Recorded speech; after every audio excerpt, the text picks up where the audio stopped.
Selamat pagi, Bu. Selamat pagi, Nak. Oh, Nawidia ya. Silakan masuk. Nawidia mau duduk di mana? Iya, Pilih Bu. saja tempat duduk yang kamu suka. Iya, Bu. Terima kasih. Di sini saja, Bu. Nawidia, apa kabar hari ini? Kabar baik, Bu. Syukurlah kalau begitu. Nah, Nawidia kesini datang menemui Ibu. Apa ada yang mau dibicarakan? Iya, Bu. Terus terang, saya sebenarnya ada sesuatu yang mau saya bicarakan pada Ibu. Itulah saya datang kemari menemui Ibu.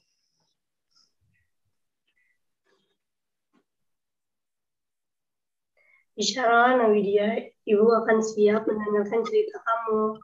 Nawidia tidak perlu merasa takut untuk menceritakan segala masalah yang Nawidia alami sekarang.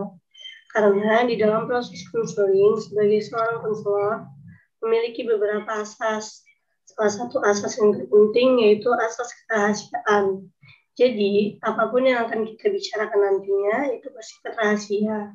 Hanya Tuhan, Ibu, dan Nawidia yang tahu. Jadi begini, Bu. Saya ada masalah dengan tante saya. Hmm, Sebenarnya saya masuk ke sekolah ini bukan karena keinginan saya, Bu. bukan keinginan kamu. Iya, Bu. Itu sungguh bukan keinginan saya untuk masuk di sekolah ini. Sebenarnya awalnya saya masuk di SMK karena saya ingin mengambil perkantoran, Bu. Saya lebih suka dengan jurusan perkantoran ini karena memiliki banyak praktek bagaimana selayaknya orang-orang di kantor bekerja. Sedangkan kalau di SMA kebanyakan pelajaran materi sesuai dengan mata pelajaran masing-masing. Dan saya rasa bahwa saya lebih mampu di jurusan perkantoran, Bu. Tapi saya menyuruh untuk masuk di sekolah ini, Bu. Katanya SMA lebih bagus daripada SMK. Kalau SMK tidak ada waktu, saya di rumah untuk bekerja dan belajar karena kebanyakan praktek di luar. Jadi jurusan saya saat ini ambil di sekolah ini yaitu IPA. Tidak sesuai dengan minat saya, Bu. Kalau memang menurut Nawidia bahwa itu tidak sesuai dengan minat yang dan kemampuan yang kamu miliki, mengapa Nawidia tetap menuruti permintaan tante kamu untuk masuk ke sekolah ini? Saya tidak berani menolak permintaan tante saya, Bu. Karena di sini saya tinggal dengan tante saya. Dan tante saya lah yang membiayai uang sekolah saya, Bu.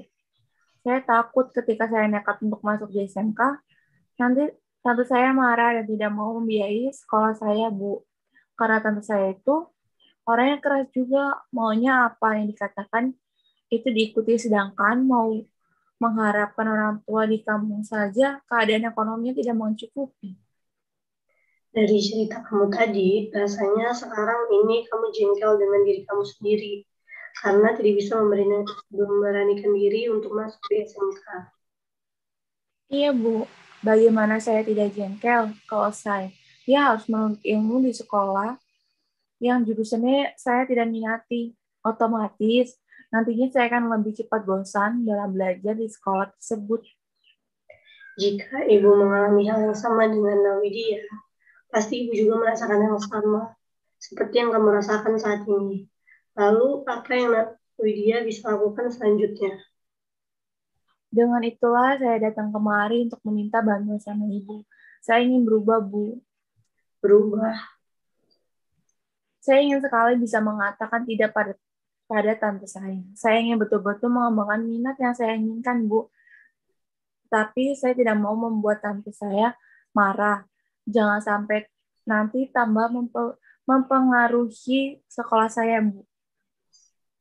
Jadi, dapat dikatakan bahwa sebenarnya kamu tidak mau menuruti kemauan tante kamu. Kamu ingin mengembangkan minat yang kamu inginkan atau yang kamu impikan.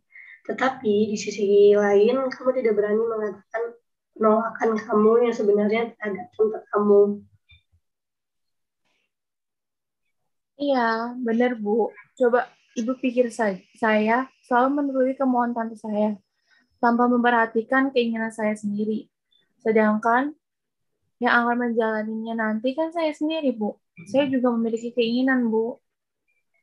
Baiklah, jadi menurut kamu bahwa tante kamu senantiasa memaksakan keinginannya untuk dituruti atau dilakukan, tidak peduli dengan apa yang kamu inginkan.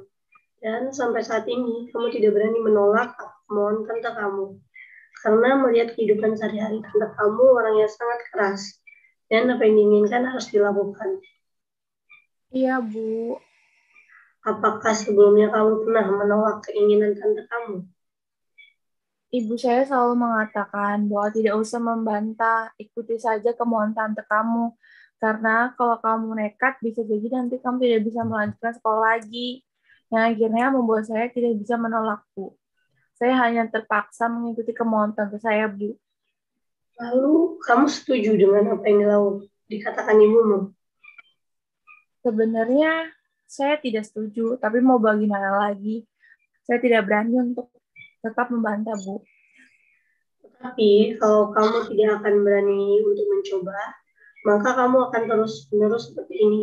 Selalu mengikuti kemauan tante kamu, dan hal ini membuat kamu tidak memiliki kesempatan untuk mandiri. Lalu, saya harus bagaimana, Bu? Jadi begini, kita akan mencoba permainan dialog kursi kosong.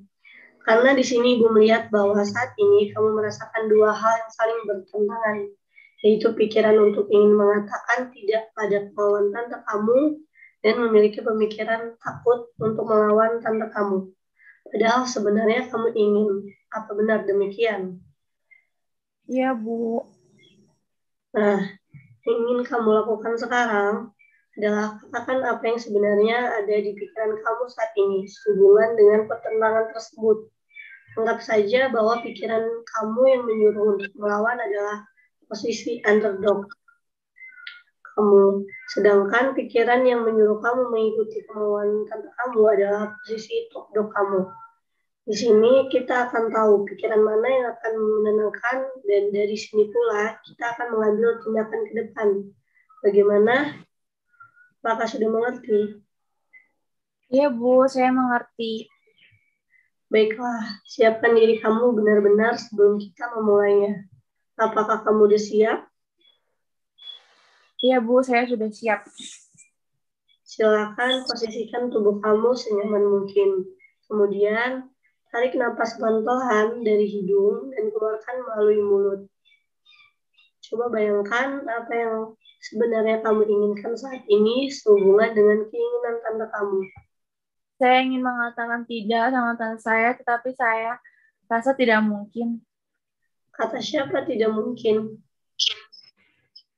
Mana mungkin saya berani melawan tante saya. Apalagi orang tua saya selalu mengingatkan agar jangan melawan. Dengan saya mengikuti apa yang tante saya inginkan, berarti saya berbakti kepada orang tua saya. Karena orang tua saya selalu mengatakan bahwa jangan pernah melawan, lebih baik diam daripada melawan. Saya pikir ini benar. Iya, memang benar. Tapi apakah dengan menuruti semua keinginan tante kamu dikatakan berbakti? Ya mungkin tidak apa-apa kalau saya melawan sekali saja untuk memberitahu kepada mereka tentang keinginan saya yang sebenarnya. Tetapi kalau saya melawan atau tidak menuruti keinginan tante saya, maka bisa jadi sekolah saya terganggu nantinya. Mungkin saja tante saya tidak mau membiayai sekolah saya lagi. Kalau misalnya tidak dibiayakan, saya bisa mengurus beasiswa atau berusaha untuk mandiri, mencari biaya sekolah saya sendiri. Masa saya harus terus-menerus merasa takut? Saya harus melakukan sebuah perubahan. Jangan sampai tante saya terus-terusan seperti ini. Kalau begini terus, kapan saya bisa maju? Cukup dulu untuk sementara, Nawidia. Dari sini kita bisa tahu bahwa sebenarnya kamu percaya pada diri kamu. Dan kamu mengatakan bahwa kamu bisa. Dan dapat diambil kesimpulan bahwa kamu harus benar-benar bisa melawan kemauan tante kamu kan. Betul, Bu. Tetapi saya tidak tahu bagaimana saya harus mengungkapkan ini semua. Di sini kita akan melakukan teknik empty chair atau teknik kursi kosong yang kedua. Silakan persiapkan diri kamu, posisikan badan kamu senyaman mungkin, tarik nafas pelan-pelan melalui hidung, dan keluarkan secara perlahan melalui mulut. Bayangkan di kursi ini ada bapak kamu, dan kamu akan mengatakan yang sebenarnya kepada tante kamu. Coba diceritakan kembali apa yang kamu bisa bayangkan.